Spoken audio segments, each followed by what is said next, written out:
All right, Cousin Tone. We are joined tonight by two gentlemen who love to collect cards and who love to have fun in the process. They are part of the Cousins extended family, and we're excited to have them on. I'm talking about Jeremy and Manny from the Thicc Podcast. What's up, gentlemen? Welcome to the Cousins Collectibles Podcast. Hey, you said gentlemen, and I'm like, there's no way he's talking about Manny. That's like, who's joining me tonight? The gentleman and the child is what you should have said. Listen, that'll be my only compliment for Manny today. You know what I mean? So, just take it while you can. All right. Because we going to get it. No, before this thing gets off the rails, I do want to say, like, from the bottom of my heart, in all seriousness, it means the world that when you're building something and you're creating, which is not who I am as an individual, that somebody cares enough to even consider to have us on something they work very hard and such a quality, fine, polished product like you guys have. And so to have me and Manny on, like, I know you're risking your career as hobbyists, like in the pod game, but in all seriousness, I sincerely appreciate it. Manny probably won't express those feelings because he's not that sort of person, but for me, we appreciate it over here. Listen, man, it's an honor because, we definitely hooked up. And then once we got to the National and we did our thing there, we had some beers together. We're talking, doing our thing. So it's like I said, your extended family. So having you guys on, it's a pleasure. And we like to have fun every once in a while. Can't be all serious all the time. And you guys like to chop it up. So I figured, why not? Tony was like, yeah, bro, let's get these guys on. Let's talk. And that's what we're going to do. We're just going to have some fun, talk a little bit about the hobby, talk some sports, let's get it. So first things first, man, we need to find out how you guys hooked up. What is the Thicc Podcast? How was that born? All right. Well, I used to work for Lucas Tigers LeBron's podcast. I don't know if you guys heard of that, but I used to do their content. So I was behind the scenes doing clips, doing reels, talking to Cage and talking to Andrew. Jeremy was one of their big supporters, and we just clicked it off till when we first met. We met at a couple shows. We were talking on DMs and everything. He would have his Whatnot live stream, and I would always go into his Whatnot live stream, and we would always just BS with one another. He was ripping some WWE product, and the Thicc came from, we were just ripping, and Dewdrop and Otis came up, and we were like, wow, those are some thick people. And we did it as an encouragement. And then me and him start calling each other thick boys. And we're like, we got to do something with this. We got to start a podcast and just have fun. Yeah. So he was doing that. And then we do, for Reckless Cards, we do like the Hobby Night School. Yeah. And so we had invited him on, and I didn't expect anything of it because I'm like, this guy just is baked all the time. Right.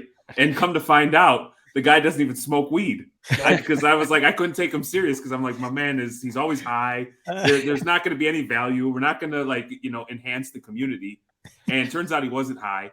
We did some local shows. He came and we just chopped it up. Right. And, authentic people gravitate towards authentic people. He was doing his thing. And I'm like, hey man, I would love to, create something. I don't know what it is. Real life is very serious for me. So, and the hobby was starting to become, it wasn't a form of escapism. It was starting to become kind of tedious. And every time I would turn on social, there was something negative, people hating on one another for stuff that really you shouldn't have an opinion on other than good for you. And so we had this idea, let's just have fun with it, man. Let's just be you and a couple of the homies chopping it up and go from there. And that's where it started. And it's just kind of evolving into what it is today, with Manny putting weird shit in his mouth and making TikToks out of it. It was the back hug that got me. I fell in love with Jeremy. The first time I saw him, he gave me the biggest back hug, and I was like, man, I love this dude. So. Oh, you too? Yeah.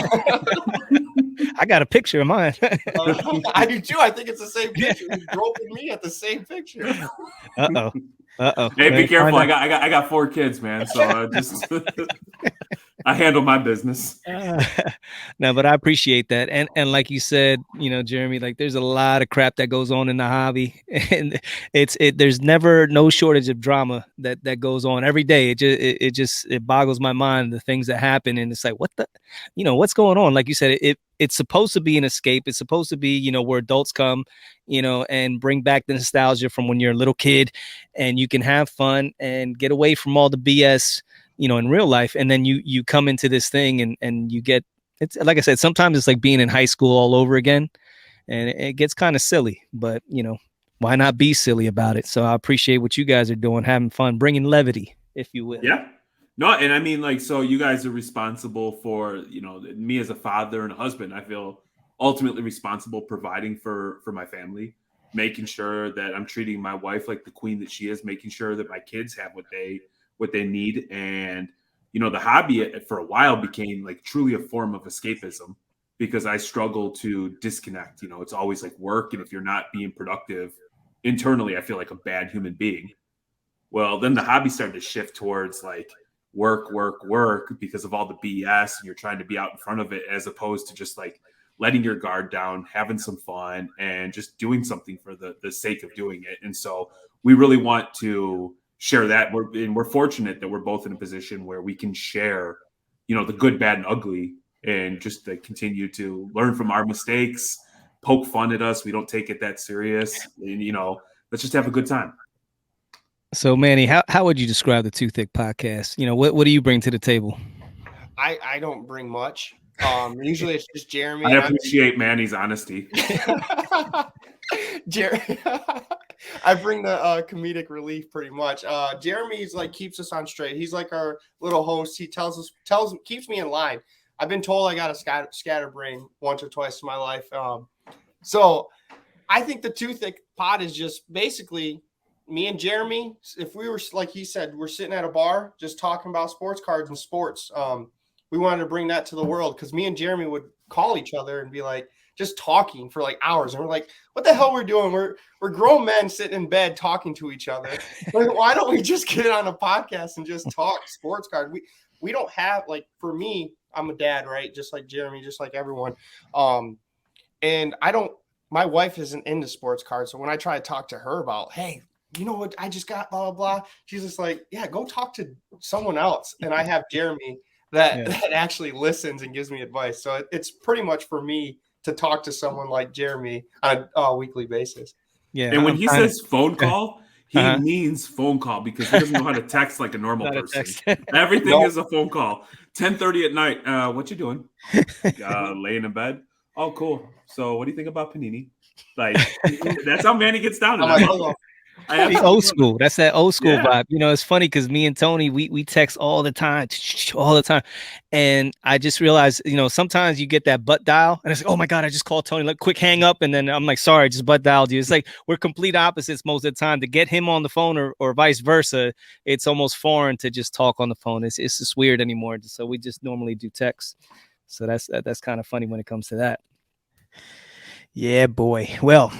All right, so you guys, tagline for your show, it says it's sports, cars, and levity. And as you guys have already heard, there's definitely a good amount of levity. And you kind of touched on it a little bit, but you guys think the hobby takes itself too seriously? I do, man. I really do. I feel like people think that's the way to get ahead or get clout or get clicks, is having some outrageous stance on something that really, if it wasn't curated in my feed, and it's a result of my own, what I choose to follow and stuff. But if that wasn't there, that wouldn't even be something that it would be top of mind for me. And so unfortunately, I think we just live in a time where negativity and bullshit kind of sells, and it's whack. Yeah, I agree. I mean, and we are on Instagram. How easy is it to see some drama? But how hard is it to see someone get like a one-on-one pull? That's like lower end, not like the Justin Herbert that's going to go everywhere, but like the one-of-ones, like my PC card. How hard is it to find that actual positivity, or a kid pulling it and getting excited? But I could turn on Instagram and see, oh, Panini this, oh, Topps this every day. And I think, like you said, negativity kind of sells. I mean, we watch TV series dramas, and most of it is talking about drama, crime, and all this other stuff. So I feel like we could create a, like, let's say like a troll account where it could just be like, man, did you see the way that breaker held the card? He's not wearing gloves. And that shit would go viral a million times more than like, hey, you know, person X just gave away a free autograph card that was worth $50 to a kid because he PC'd him. Yeah, that'll be cool for like 3 seconds. It'll be forgot about, but people dwell on that piece of shit breaker who's not wearing gloves. They'll dox him. Hey, did you know he got a jaywalking ticket 6 years ago? He's clearly a bad human being. Like, I feel like that sort of sequence of events happens more often than not in the hobby. Yeah, we and actually, pull back the curtain a little bit. Sometimes we struggle with that when we're looking for either topics or guests or questions. It's super easy to get into the muck. It's easy. I'm like, man, and I'm like, man, do we really want to go with that type of content? Because it's just, I think once you start down that road, you're just gonna keep going further. There's no way to go but down. Like, so like once you open up that can of worms, you're like, all right, well, screw it. Now we're just gonna crap on everything and everybody. So Tony, I do think there's serious topics though that you need to discuss because it impacts. We're not playing with funny money here. Like we're throwing around legitimate money that could be used 401k, IRAs, savings, investment, whatever the case may be. So touching on a serious topic is not an issue for me. It's the beating of a dead horse. Yeah. Or just doing it when you're, because here's the thing, that people are talking about the bad stuff. Very rarely you'll be like, I was part of that problem or I made the same mistake. It's always hurling stones from the glass house. Yeah, that's fair. Yeah, I guess it's just that fine line, you know what I mean? But yeah, I definitely agree because I mean, there's stuff that definitely should be talked about, and I think we touch on it here and there. But like I said, it's just if it's going to be the main focus all the time, and like you said, it's you find it on Instagram. I can open up my phone right now, and I'm sure that there's somebody drilling somebody, killing somebody for something stupid. So yep. Yeah. And that's really, we got the catchphrase, keep focused, keep positive, keep collecting. A big thing that came through for us was we said we saw that drama. It's like, dude, why isn't this thing more fun? Why isn't it just people having fun, people collecting cards and making investments in the meanwhile, and doing the right thing, learning about the hobby and having fun was the main thing. But like I said, there's so much crap that goes on. And like you said, people just out there, the negativity sells and they know that. So they'll keep pushing it. And you get on Instagram, you're having a good day and, let me see what's going on. And all of a sudden you're, knees deep in some BS. That's like, what the hell, what were you thinking about? But it just happens, man. And people love getting in that, but we'll get into some of that later on. Let's talk about what you guys like to collect. So what are your guys' PCs? And what do you guys like invest in if you want to make a flip? Because all the time I see you guys selling stuff. So what's your PC and what do you like to flip? From a Reckless Cards perspective, it's right now it's all things Patrick Williams and all things Stranger Things cards. Nice. Right. And so there's been a lot of times where we've had to take a back seat because we're really big into, trying to educate or share about the importance of being fiscally responsible. And so there's been some times that we were talking about before we went live where it was like, I had an opportunity to make some easy money, but I was holding out for a Patrick Williams card and the ball didn't bounce my way. Court went absolutely wild for Stranger Things. Like our life is nothing but Patrick Williams and Stranger Things. And then from a hobby podcast thing for Thicc Pod, it's like any sort of like thick athlete. So any sort of like bigger athlete or somebody who maybe isn't thick per se, but their personality is like larger than life. Mm-hmm. And so we've got like Rex Ryan cards. We've got, of course, like any big wrestler. We have like offensive, defensive linemen, Bartolo Colon, stuff like that. So without going down the rabbit hole too much, that's kind of where I'm at. What about Charles Barkley? No? Chuck will make his way. Oh, yeah. Okay. I like it. Because we do like a thickest of the week. So it doesn't even have to be like, it's like the lifestyle of being thick. Like we might get a Patty, what is it? The UFC guy, Patty. Oh, Patty the Batty. Pimblett when he blows up. Yeah. I don't know if you see, but after he's done with his fight, he gains like 200 pounds. And he went to Chicago and tried like all the food. He wanted to make sure that he got the whole like experience. So that might be the next PC card. That's funny. Yeah, I see you guys like the Rex Ryan one was pretty good. I'm like, geez, man, he was definitely thick in that pick, but Mhm. Dude, I probably spent like $1,000 on Dewdrop, which is like I've never actually seen her wrestle, but that's like one of those things we used to like rip free WWE stuff, and that becomes like super nostalgic for all like the old timers like me. And like Manny alluded to it earlier, talking about like the Thicc. Well, that became a thing, and we pulled this wrestler named Dewdrop, and she's like a bigger girl. So I started buying the rainbow. Like the gold came out, $200-300 out of 15, boom, 25. Build that whole thing, and it's been a blast, right? And it makes for great conversation, and it's like I'm not going to sell it. It's just sitting over there in the showcase, and it makes for a fun story. So, Jeremy, real quick, talk to me, talk to my audience, and anybody who's not familiar with Chicago and Patrick Williams. Who is this Patrick Williams, and why do you collect him? You know what? I fell in love with him. It was like draft night, and they were talking about him helping his mom deliver flowers. And I grew up in a house, essentially just with my mom and my sister. And so obviously something from being a young child, that tugged at me, and just like a humble, hardworking kid who has like all of the God-given talent and ability. Now it's just on him to put in the work and put it together. And so it's a combination of all those things. Plus I'm a Chicago guy, born and raised in the Chicago burbs. And so it's always fun to pick a team that you're going to watch and actively root for, to have a player or a guy. And so it just so happens that he's young and he's got a lot of upside. And if he hits, I look like a genius. If he doesn't hit, guess what? I'm just going to claim I'm just a fan. He's a PC. I don't even care if I lost $10,000. It's all good. I mean, you're into him deep, from what I can see. We are. And Manny, you collect a guy who's baseball player, one of the more quirky baseball players, number 5. Talk about that guy a little bit. So growing up, I was trying to, when we're young, we're trying to find like our team. We don't know like the city teams. Like I didn't know anything about Detroit Tigers. I was like 5 years old. And you remember when in Michigan they had like TBS, and you could just see the Cubs or you'll see the Braves. Pretty much are the only two games. And fortunate enough, I was watching Cubs versus Red Sox.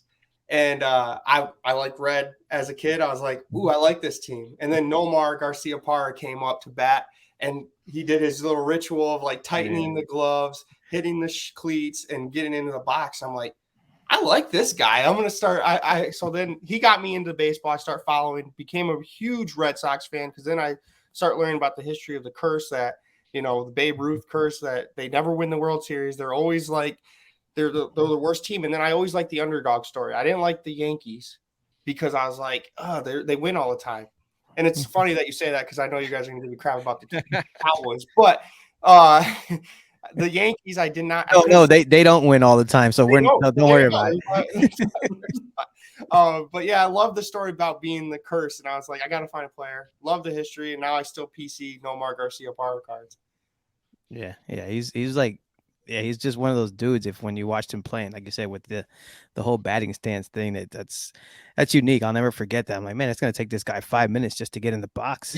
It did too. Yeah. Good thing he always hit on the first pitch. So he swung first pitch every time. So then you don't have to deal with it. I used to get in. So my wife is a Yankees fan, and she's a big Derek Jeter fan. So me and her get into like little arguments about who was better, and I would always claim that when Nomar was healthier, he was better than Derek Jeter. That's fair. Maybe on the diamond, Nomar was better, and off the diamond, Jeter probably has the edge. So yeah.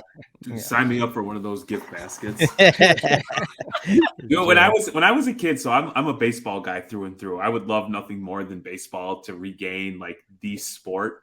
Like going to a game with people who understand baseball and talking about the nuance of the game is still wheelhouse for me. But trade deadline, like as a kid, I watched Baseball Tonight like religiously.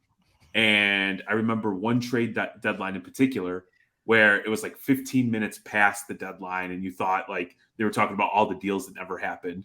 And then they broke when Nomar was traded to the Cubs, which was like as a young kid, like this guy was Nomar freaking Garciaparra. We are going to the World Series. Obviously that didn't happen, but it was just like a unique memory that you just sparked with your love for Nomar, Manny. I cried that day. 100% cried like I was sobbing, like someone broke up with me. I was in the closet crying. Yeah, and it's crazy because some people don't, they're like, dude, what are you talking about? It's just being a sports fan is an investment, man. It's hard to explain. Either you're in or you're out. It's just one of those things. That was last year at National in Chicago when the Cubs finally, it became official. They were breaking it up. Rizzo was traded. Chris Bryant was traded. Javi was traded. And we're at National, like having a good time, chopping it up with people. And then this team that I love, that I finally won a World Series with, is being dismantled in front of me. So that's a very real feeling. Ouch. So with baseball tonight, you didn't get that Peter Gammons rookie card. Is there such a thing? Man, if there was, I want it. Little him, Carl Ravitch, and then little Harold, handsy Harold. For sure. Hey, so Manny, you've said that you're learning and continue to learn about the hobby from Jeremy, and as a result, you actually recently made the jump to the dealer side of the table. So how was that experience for you, and how'd you avoid getting cooked by a 12-year-old? Those 12-year-olds scare me, but like going to shows, that's how I met Jeremy. He was always a dealer. Him and Courtney, Reckless Cards, they had like the biggest marketing. Like if you come to one of their shows that they're dealing, they have like one of the best shows. They have like their marketing is outstanding. And I was like, man, I want to do something like that. I was fortunate enough that Jeremy was like, hey, set up your cards right here on this table and become a dealer. And I didn't realize like the deals that you actually get on the other side of the table. I was like trying to haggle with people or for like $50 and none of them would ever budge. Now on the dealer side, they want cash. So you have to bring cash if you're a dealer, you got to bring in tons of cash because there's going to be deals out there and you're going to see cards that you don't even see in the showcases that potentially are better. There's Ship Shawana. This kid comes up and pulls out his suitcase. He's like, are you buying? And I was like, yeah, I'm buying. And he pulls it up, he lifts it up. There's a black LeBron James black refractor. What was it? BGS 9 or something like that. It was like $30,000 card, $20,000. Like in one row of his Zion case, he probably had $400,000 in stuff. Like rookie card, Giannis, like full length auto, all sorts of LeBron, like golds, all sorts of like just crazy stuff. Yeah, and I don't. I told you said before, I'm nervous when kids come with Zion suitcases because they have better collections than me, and I don't want them to basically belittle me when I'm looking at their cards or they're looking at my cards. I had kids come up and they have no shame. They'll look at my cards and be like, trash, pretty much, and move on to the next one. So I saw that Zion refractor, and I know Jeremy's not buying it, but I was like, this is the high-end buyer, and he went right to Jeremy because, and then Jeremy's looking, and when he says the price, you hear Courtney, that's not my price range. It was like, Courtney made an appearance real quick. She did. You're just like, like the Mortal Kombat, like the head popping out of nowhere, like she was nowhere to be found. It was like $30,000. She's like, nope, we're good. Yeah. Wow. Shout out to Courtney. She's the glue that keeps the whole Reckless crew together. Well, she keeps us together too. She's does all of our background stuff too. Because without her, me and Jeremy, we wouldn't know what to do on a weekly basis. That's crazy. So then what? So the kid, no deal or nothing. He just laughed at you and walked away. No, when he said, so he said 30,000 and he was like, I got offered 27 yesterday cash and I rejected it. I was like, well, you ain't getting anywhere near that. So go on to the next one. And from there on, I'm like, kids scare me, especially when they're with their dad or I can't deal with kids. It's bad. It's bad with because we want kids to be do well in the hobby. Jeremy's out here doing scavenger hunts for kids where he's giving out free slabs here and there. And then you get some kids that just pull up their Zion and just have like $100,000 of cards. And these kids here, I'm going on a rant. These kids will get these free cards and try to sell them to Jeremy like an hour later. Hey man, that's the hustle. It's hilarious. I appreciate it, but they scare me. If you're a kid with the Zion and you're listening, please just leave me be. Just stay away. Just stay away. I start that's that hustle. That's why they have that $100,000 in that Zion case. For sure, because they don't care to get told no. I feel like for Manny being on the other side of the table was like a big deal and a big change, because when I was younger, I didn't like to haggle. And I was the person that automatically always took the first no as like, no means no. That's it. I'm rejected, defeated, lost, game over. And so I think just being on the other side of the table kind of shifts like the power a little bit, and like helps him feel a little more emboldened to, maybe pass or ask for a little more or offer a little bit less. And he's the most respectful person that you'll ever meet. And so I think sometimes people just get concerned when there's any sort of friction, that it automatically has negative connotation, when in reality, it's just like, hey, you're trying to spend the least amount of money. Yeah. And you know what I mean? And I'm trying to capture the most amount of money, that it's all fair. It's there's no animosity.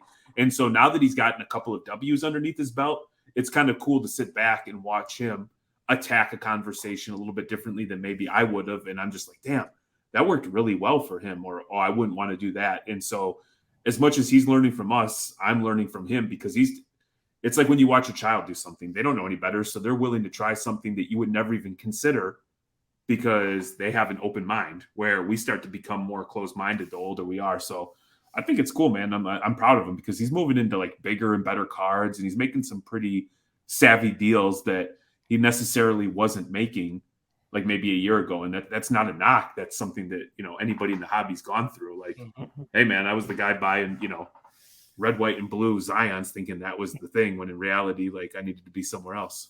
Yeah, we learn life lessons from one another. Like he was saying, I'm the type of person that I don't want to hurt anyone's feelings. I want you to laugh and be happy when you're around me. So when someone's like, what do you want on this card or something, I always, in my inner, I'm like, I don't want to disrespect this guy and give him a low ball. So when he negotiates, I don't want to cause any type of friction. But Jeremy's like, help me get out of that shell.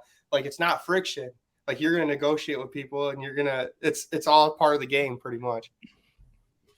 Yeah, it's a learning curve. And that's just part of it. And once you get behind that table for the first time, and you realize, like you said, the deals they're coming to you. So when you're that person walking around the show, you're just hoping and praying that the dealer is going to give you a good deal, or, they're not going to be jerks behind the table, and you're just carrying around your stuff. So when you're behind that table, like I said, you have that power, and people are coming to you and offering you deals, or, hey, you buying, or, hey, how much for that? So it's a whole different aspect, but it's a learning curve. But, now that I'm looking, I'm seeing this jersey that you got on. So I got to ask before I forget, because I saw you on a podcast, Manny, I think it was last week. It was on IG. I don't know whose podcast it was, but it was with you and two other gentlemen, and you guys were giving NFL predictions. Who was that on? It's our Next Up Fantasy. I'm part of like another podcast called Next Up Fantasy, and we just talk fantasy sports. Okay, yeah, so that's what it was. And so the clip was of you guys predicting the winner of the NFC East. Yep. So you and one of the guys, you guys were pretty confident, and you chose the Cowboys with like no question. It was a whole big production about the Cowboys, and I was like, So after game one, you guys, I'm pretty sure you weren't feeling too good about that prediction. Nope. Now game two, I guess Cooper Rush came to the rescue, and you guys are going back to the Super Bowl. So tell me about the Cowboys. You're rocking the Cowboys jersey today. Give me some of that Cowboy love. All right. Well, first, so when I was doing that, I was like, our like main guy hates the Cowboys. So then he picks two co-hosts that are obsessed with the Cowboys. So we try to act as obnoxious as possible towards him, just for fun, I'm honestly nervous for the Cowboys. At least we kind of have an easier schedule until Dak comes back.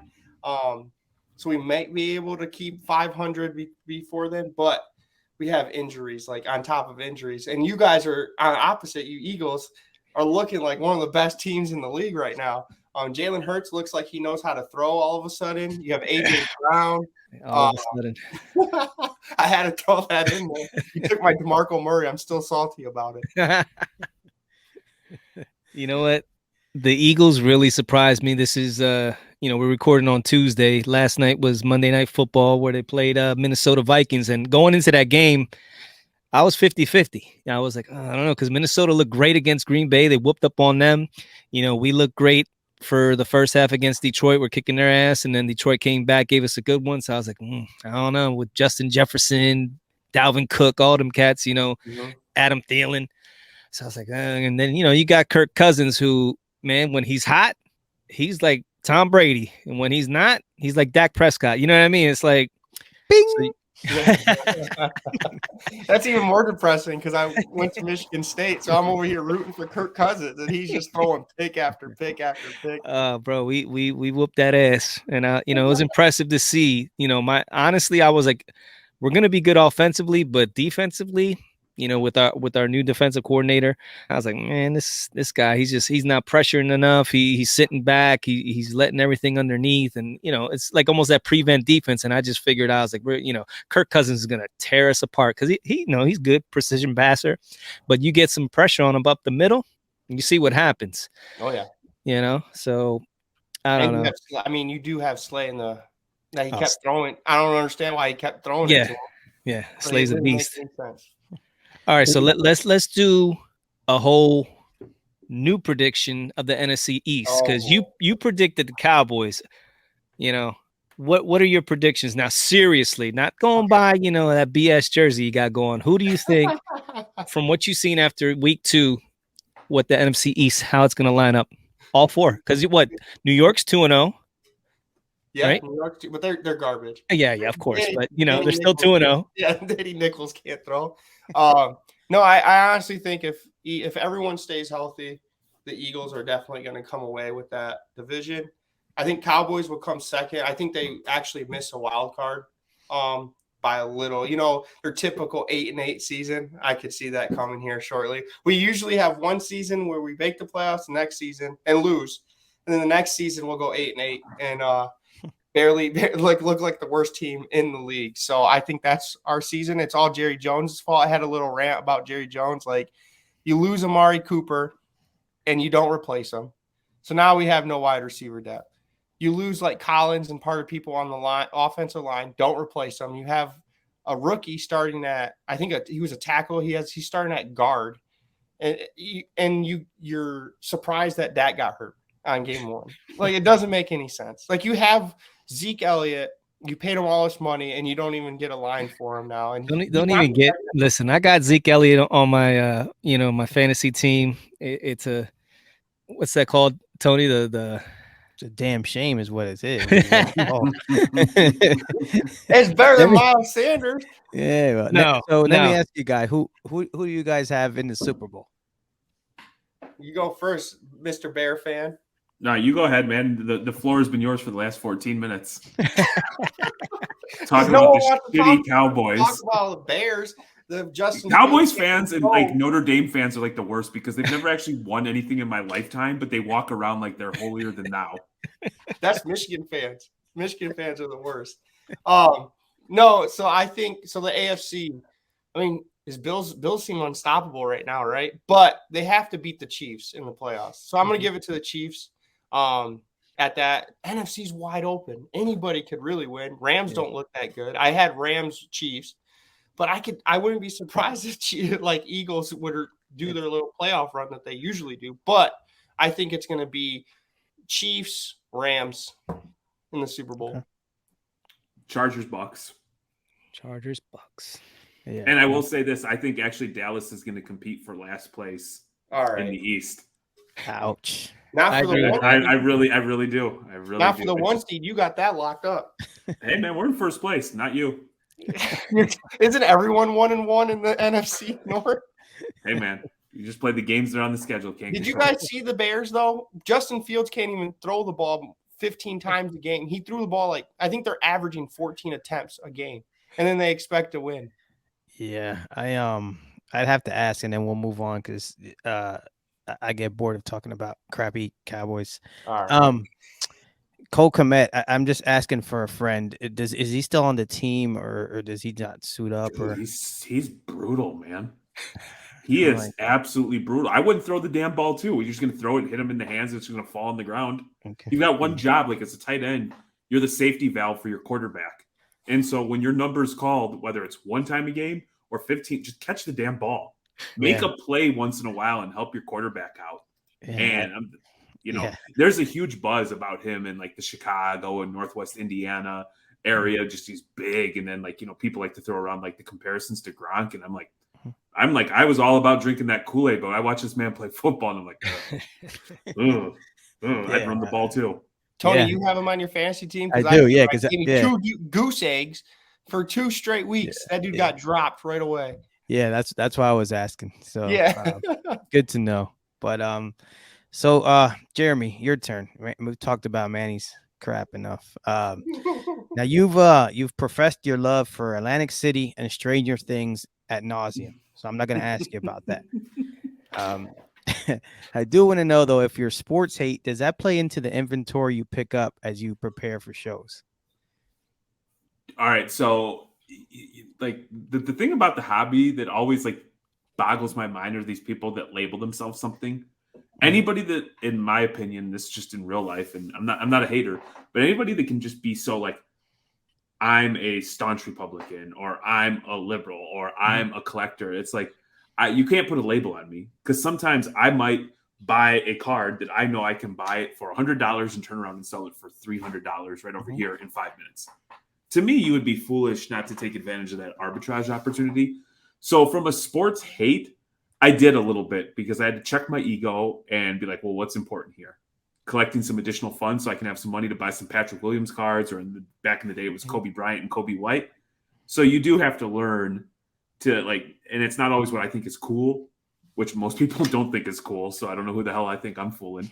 But you have to like, you know, like learn like, hey, it's not about what I like or I appreciate. It's like, it's where is this going? Where is this card going to end up? Who's the collector it's going to end up in? So yeah, I'm pretty vocal about the things I dislike. And, but yeah, no, I'll buy stuff that I dislike, and I'll like it for a minute when it gets me that money, but I'll go back to hating. Okay. Yeah, that's fair. Yeah. So, I mean, you'll pick up that Aaron Rodgers when it's whatever and move it and stuff like that. Yeah, no, I really will. And for a while I wouldn't, because I was just like that kind of stubborn, where it's like, you know, biting off my nose to spite my face sort of thing. And I'm like, wait a minute, I'm hurting my own damn wallet. That's not cool. Yeah. So that's fair. Yeah. I mean, it makes total sense. I was like, dude, you'd be eliminating a lot of opportunity if you didn't, you know, kind of. Before we get to the next topic, though, Jeremy, tell them who I was telling for people to buy like 2 months ago. The quarterback. I like, you think this is not even your damn show, and you're going to tell them what no, to do? No. If I was them, just out of spite, I would drop you from the screen. I would extend Jeremy to 4x3, and I would move on to the next topic and not even acknowledge that you're not here. No, I was telling apologize. to buy Jalen Hurts at like 2 months ago, because I thought he was going to be really good. Nice. Yeah. Okay, this is where there's a lot of talk, but the actions don't match the words, because PSA 10, Black Prism, jersey match, the green, numbered out of 49, Pop 2 walked up to him, and my man's like, buy Jalen. I'm like, here's the card. Time to put your money where your mouth is. Did you buy the card, Manny? I didn't. I should have. I would have just gave so there it to you go. Guys. You would have sold it. Must be nice to be an influencer. Just going out there pumping shit. How? I didn't even have the cards. Exactly. Doesn't matter. You're telling people to buy stuff that you wouldn't put your own money in. Am I wrong? Look what Jalen Hurts did. Yes. I don't know. I'm not selling Jalen Hurts cards. I don't know how they're performing. You got Lamine James pumping it right now on every post. I saw it right before I got on here. Lamine pumping Jalen Hurts. I'm like, oh, geez. Here we go. That's the cool thing about cards, though, right? Because if you're with your friends, and like, even though I don't play fantasy football, we all have takes, or we all see something and we think that we know more than the other guy. So with like cards, it kind of gives you a way to flex and be like, see, like, I told you Cheeseburger Lacey was going to be the fucking guy. That was going to be the man. I told you. Yeah, putting your money where your mouth is, baby. Exactly. Yeah. Now you missed the boat, Manny. I did. You blew it. You let your Cowboys love, blind you. Said I bought Tony Romo cards. Yeah, I bet you did. Probably some Dak. Talking about Lamine James and the crazy stuff that we see. I know we touched on it a little bit earlier about the drama, but so what are your guys' thoughts on the tomfoolery that goes on? Do you have anything specific out there, drama that you see that is either warranted or you think is just complete foolishness? Anything specific that caught your eye, recently that you guys wanted to touch on? I think, and this is going to be like super unpopular with the fellas, I think there's a lot of stuff that guys say that they don't understand the impact it has on females that are trying to maintain a spot in the space or trying to enter the space. And I'm fortunate that I'm in a house full of women, so I'm constantly learning about what they go through. And I'm a pretty sensitive guy, and some of the stuff that they deal with is I was completely oblivious to. And so sometimes, like, when somebody says something, like, I might know that, person X means well and they have no malicious intent, and it's just out of ignorance that what they're saying, they don't understand how it's affecting somebody else. And then what I see more often than not, instead of just being open and understanding to what you're hearing and how it's negatively impacting, people get really defensive. And it's like, hey, man, we're just trying to have a conversation and educate and make this place a welcome space for all. And that just doesn't go for ladies. That goes for, minorities, people of color. And I just wish that people would be more open that, like, if you say something, like, we could say something and we know, like, okay, like, he means well, he just didn't understand the impact of what he said. And so, I just wish that when that stuff pops up, and if we're going to make it a talking point, let's actually talk about it, have some progress, and move on, as opposed to people drawing a line in the sand, being hateful and making it worse instead of, making progress.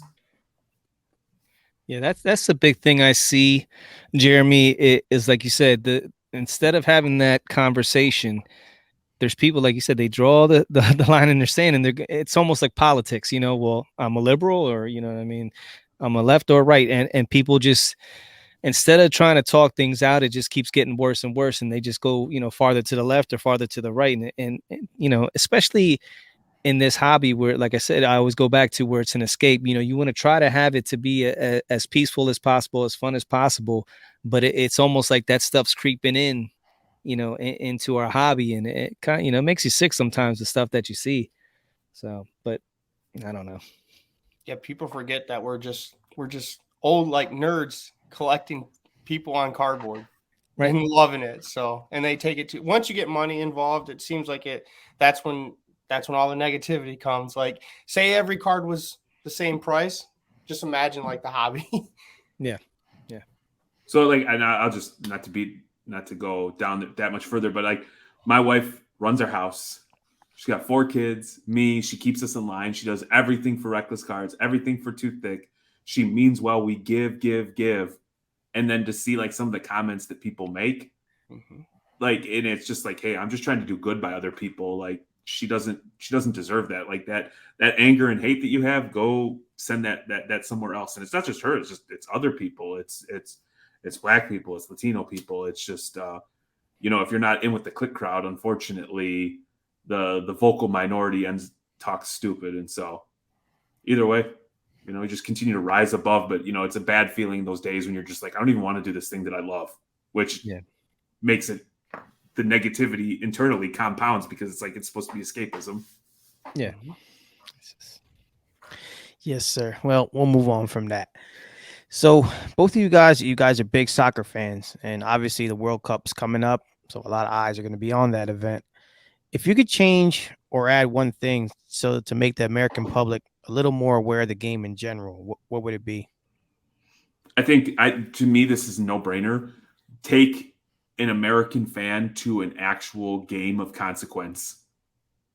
Because I went to, like, a Series 3 game in Germany. I saw a club out of Dresden. They're Division 3. Almost 30,000 people in attendance, wilding out from an hour before the game started to, like, an hour after. The most incredible sporting event of my life. And then after that, all the USA, Mexico World Cup qualifiers that I've been to in Columbus and Cincinnati.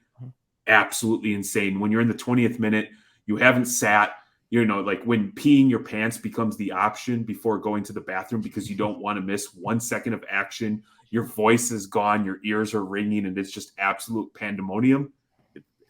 You can't beat it. And you take somebody that environment, and they're just like, oh, wow, I didn't know it was like that. Yeah, I mean, if you caught that, he pees his pants at the sporting arena. But just in Columbus, it was raining, and I said, what the hell's the point? I've had like 15 Bud Lights. It's all the same shit. My pants are soaking wet anyway. I'm not going to miss the goal. And you know what? Michael Bradley scored a goal, and we won Dos a Cero. If you can see, you got the Dos a Cero right there hanging on the wall, man. So no regrets. No, I mean, if people actually go to the game, right? Just think of, you guys have a rep, Philly fans. Think of you guys times 10, and that's Europe soccer, right? That's their like everything revolves around football is what they call it there. There's fights in the like after the match, like security guards have to separate. I don't know. There's just so much passion in the world for soccer. It just hasn't hit United States because we haven't won. Once we start winning, right now our USA team is kind of like a prospect type team right now. There's so many good people coming up. We just can't find the right people. I think by 2026, when the World Cup's actually in the States, I think it's going to be huge.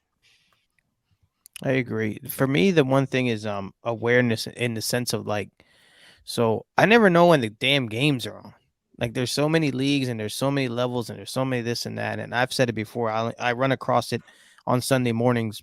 I'll turn on the TV and Premier League is on. So that I kind of, but like Bundesliga, all that stuff. I hear people talk about it, but I'm like, where the heck can I? And I was like, where can I see it? I don't know where to see it. I don't know when it's on. It's just like I find it in passing. I wish there was something. I don't know, just something to make the casual sports fan more aware, because it is. I used to think it was boring as hell. Once I got past all that, I'm like, oh wow. I mean, these dudes can go, and it's physical to it. I mean, the acting and stuff is a little bit much, but whatever. It is what it is, but it's still a physical sport. But I just wish that somehow or another, like the awareness that we could do a better job of that somehow.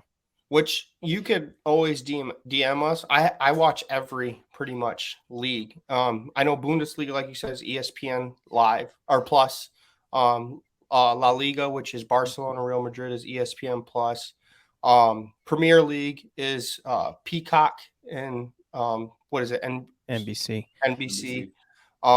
But yeah, everyone has a channel. It's just there's games on all the time. I usually pick like the ones that I want, and then go from there pretty much. So if you ever have any like type of questions, just let us know. Also, when you said flopping, it's kind of cool. Like the aspect of flopping, you'll realize it's a certain like group of people that flop. It's like a art form. Like the Brazilian teams, they're known for like getting those calls because they're good at flopping, aka Neymar. Everyone makes fun of Neymar, but he comes from that Brazilian culture. Then you have like, it's fun to watch like the World Cup in that aspect because you see different cultures come in. Like Spain, they're known for the 1-2 quick touch. Like they'll pass the ball all around you, and then when they lose the ball, they all get right on that ball to get it back to keep possession. Brazilians, they like to dance when they score. They'll like do like the fancy tricks when they get the ball. English is like more of like the standard, like fundamentals. Like we're going to get the fundamentals. So it's cool to like see these type of cultures come in and play each other. Yeah. Now, so are they playing pretty much every day of the week, like different leagues? Twice a week. Okay. So I mean, like I say, can I turn on I know that there's replays and stuff like that, but I'm talking about like live action. So like about twice a week or so. This is like when you think about like a lot of people like soccer, and as a result of soccer got into either the stickers or cards. I was like, into soccer at a pretty good clip, but my love of the hobby actually made my love for soccer that much more, because now I'm like, man, there's a sport that's essentially year round. And when it's not going on in Europe, it's going on in America for the MLS. And so we used to have season tickets for the Chicago Fire. So it just became a different way where it's like another outlet, another thing for me to watch and pay attention to, another potential opportunity to make money or lose money in the form of buying and selling prospects. And so, the hobby actually made soccer that much more, because on any given day, I can turn on any game, whether it's Champions League, La Liga, Serie A, and I'm like, I'm sure I have a card of somebody who's playing. Come on, man, score me a goal. And I believe like a lot of the U.S. like team, some of them are from the Philly area. So like, if you like, I could find out, and then you guys could root for him, and that could be your guy. I think Christian Pulisic is actually from. Yeah, he is, isn't he? Yeah, Hershey, yeah. So I mean, is that too far from you guys? But that's no, it's super close to us, and we have. I actually was looking last weekend. I had and I just didn't do it. We have the Union here, and MLS. It's about an hour from where I live. And I was looking at it. It's a dope stadium. It's real nice. And I was like, I got to get out there, and just didn't get around to it. I mean, it looks like it's cool. And and I see they have a good time, and it's that whole Philly vibe too. So that's a whole another thing. But Jeremy, who are you investing in? Are you doing majority prospecting, or do you do any of the vintage and soccer stickers and stuff like that? No, I had some really awesome vintage soccer cross my table a couple weeks ago in Chicago, and I really, really, really wanted to pull the trigger, but ultimately I fell back on, like, let's not get too excited. Sure, I might make some bucks here if these cards are what they say they are, but if I say no, I'm still going to have that money and I'm going to live to fight another day. So vintage soccer, I wouldn't touch it. I've started dabbling a little bit in vintage basketball, but right now a lot of it is going into, a lot of Michael Jordan, LeBron James. I feel like LeBron, and I like a lot of people are riding this wave right now, but he's going to break some records next year. He's arguably top 2, top 3 player of all time. Speaking of floppers. Yeah. Never go ahead. I can't stand him. There we agree on that. I've never seen a motherfucker fall down and not get hit. Like, that is like, he should have acted that good when he was doing Space Jam. You know what I mean? Doing Michael Jordan dirty. Wow, it didn't take much to light that fire there. So Jeremy's face instantly changed. And then for soccer, I treat like Bundesliga like I would treat Bowman Chrome for baseball. Like, because you can buy a box cheap, you get some color. And the one thing I found about soccer is these players don't even have to be good. If they're young and people get excited about them, cash out, take that profit, move on to the next one, rinse and repeat year after year, because it's the same. Because everybody's trying to be slicker than the next. Yep. You know what I mean? So you just take your little profit, take your little profit, take your little profit. Okay, cool. I got me a Michael Jordan, stash it away. Boom, boom, boom, boom. I did a little bit better than I expected. Okay, I'll prospect a little more.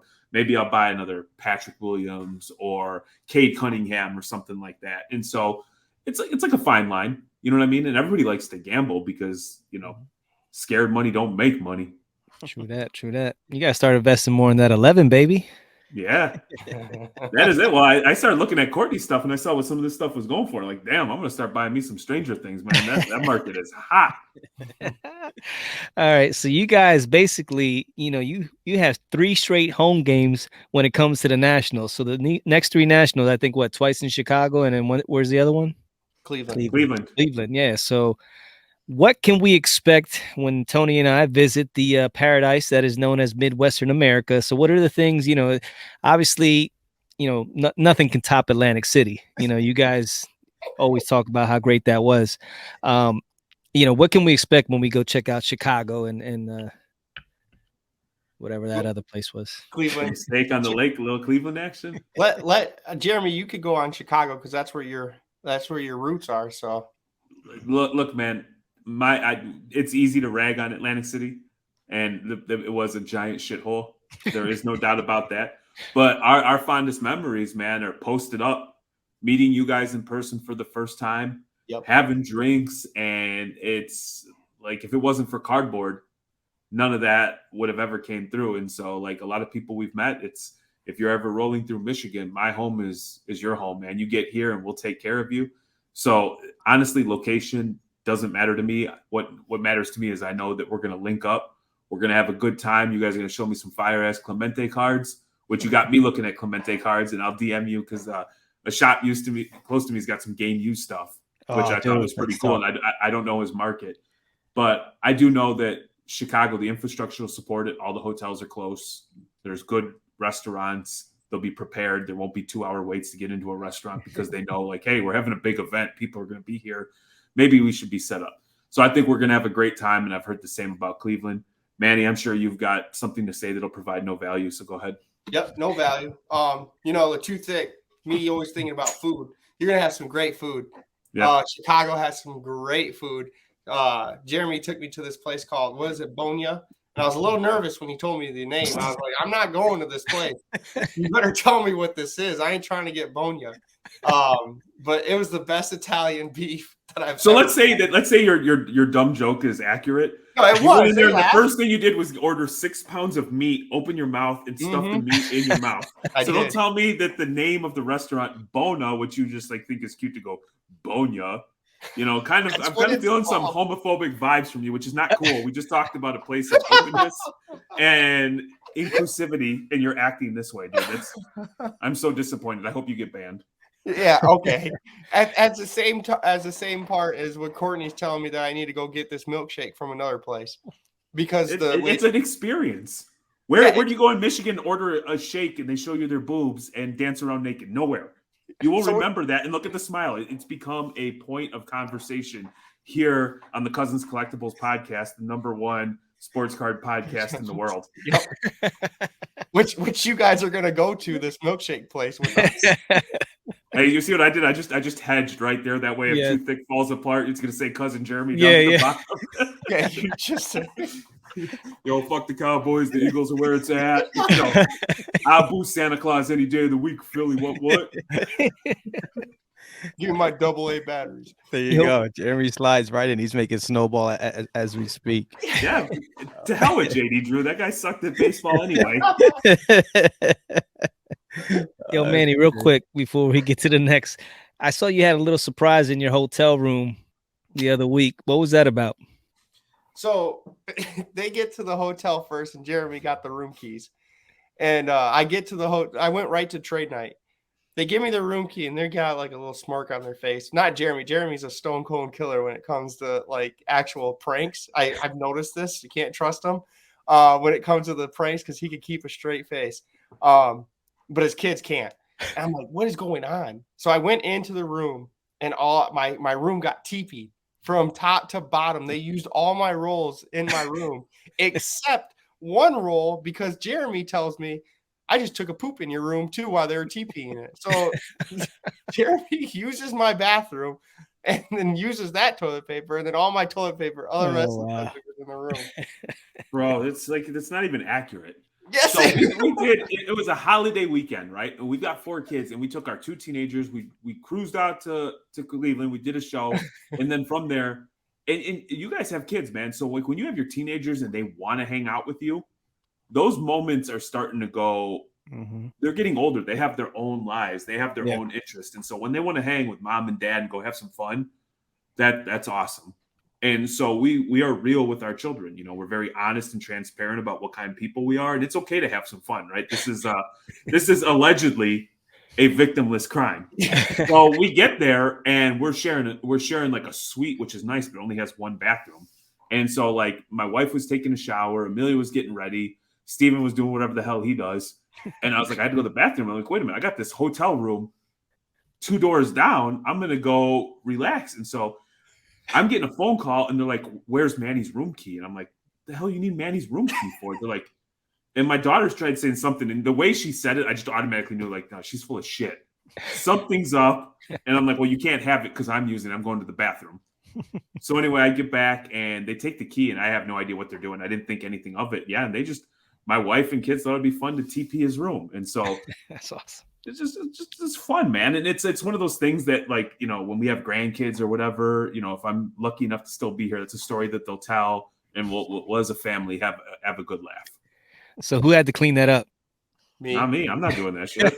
Yeah, I did. I cleaned it all. And then I got his streaks stains out of the toilet and everything. Oh boy, that just means that they love you, Manny. That's all. Yeah, I hope so. I don't want to get kicked out of this family. That's true. We come from an environment like where if you're not busting balls with the people that you love, then you're not like truly close like that because like it's never hurtful. Like it might like borderline hurtful. Like and then it's like you press as far as you can go and you're like, oh, should I cross the line, dude? I feel awful. I'm a piece of shit. I hope I die. But that's just the way we were raised, man. And it's like that with my kids too. They're animals. So he has it coming. I got to think of something for him. That's great. I can totally relate to that type of those type of hijinks. But hey, before we get out of here, you guys have the floor, man. Where can people find you, hear you, see? I know you have, I think, like 842 episodes in now. So very long-standing podcast. So let everybody know where they can get you guys at. It's at Too Thick Pod, man. And we make ourselves available. We answer any questions. We share in the good, the bad, the ugly that's worked for us. And, we just try to treat the person that has 10 million followers to the person that has one the same, because at the end of the day, we're all just human beings. And so our thing is just, try to be positive, spread love, and just like have a good laugh, man. We're in a position just like y'all. Like if one day we had the ability to monetize this thing and still get to be ourselves, great. If not, we're doing this for the love of the hobby, so it allows us to be who we are. And the last thing I'll say is, and I'm sure you guys get that moment that you get that authentic message from somebody saying they liked something you had to say, you help them some certain way, you get tagged in something with a compliment. That's truly an incredible feeling. And, it just makes it easier that like what time is it? 11:30 at night. When I've been up since 4, it makes it like super easy to be doing this. And so that's where I'll leave it at. And I would like to say like some of like advice. You guys have each other and I have Jeremy. Find someone in the hobby that you could talk to. I was fortunate enough to have find Jeremy because it made the hobby a lot better. The last couple months has been the best like time in the hobby for me. So that would be like my advice. Find someone that you guys share the same interests and you guys can like boss balls with each other.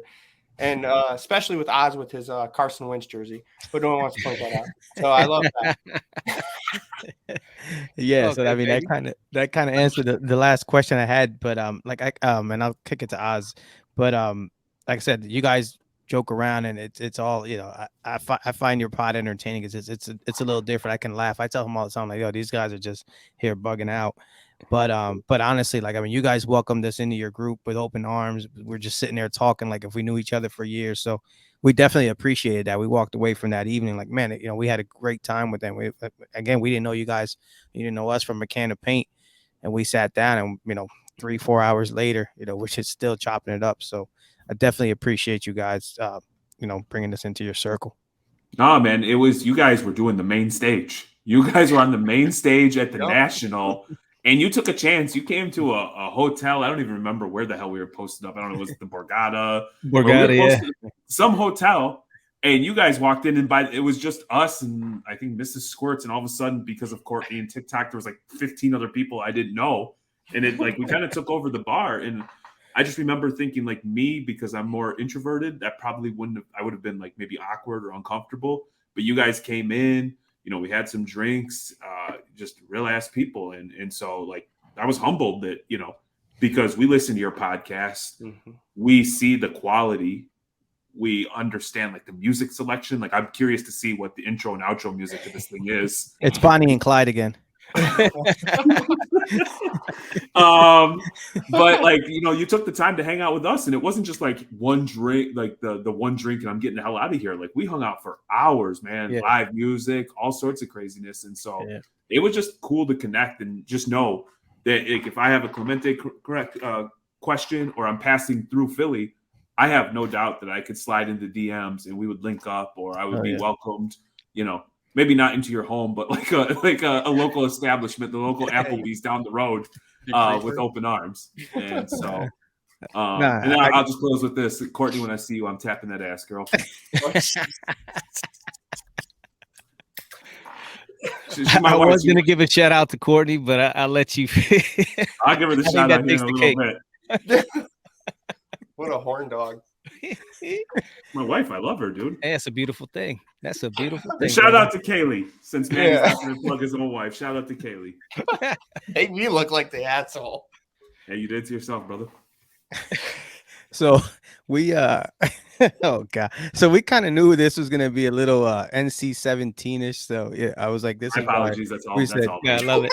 Yeah. So just we'll have to put out a like a warning thing before we play. But the key thing is, and I would argue, is hey, maybe there was some foul language and maybe there were some topics that were like borderline, maybe risque, but we talked about inclusivity, treating people with respect, and so you can still have fun and like be like a wild dumbass like we are, but still in the confines of being like a good human being that's caring and trying to be better. And so we appreciate it, because I know you guys were like, hey, we have the CBS money coming in, we have the Barstool money coming in, and we're risking our lives by having you guys on. And so if we get you canceled, that's 100% Manny's fault, because if he did more, I wouldn't feel the need to talk as much. We were willing to take that risk, baby. You know, we really, like Tony said, we really appreciate it. And I do want to give a shout out to Courtney, because she actually helped me manufacture a deal with my man from Slab Stocks to complete my Stranger Things collection. So now, you know, me and Courtney are tied when we got the whole national 18 card plus the redemption card. So that's pretty cool. So I want to thank Courtney for that. I want to thank you guys for coming on. Like I said, this is family. So when we could sit here and we could chop it up, just have fun, get into some serious issues, but at the same time, have some levity, which is what you guys are all about. We really appreciate it. Can't wait till we get to Chicago. You know, hopefully we can get together sooner than that. That'll be dope. You know, you guys are great. Always fun to hang out with. But like I said, man, thank you for coming on. And we're going to finish this like we always do. And that's keep focused, keep positive, and keep collecting. The Eagles win the Super Bowl. Hey, yo, Tone, bring the beat back.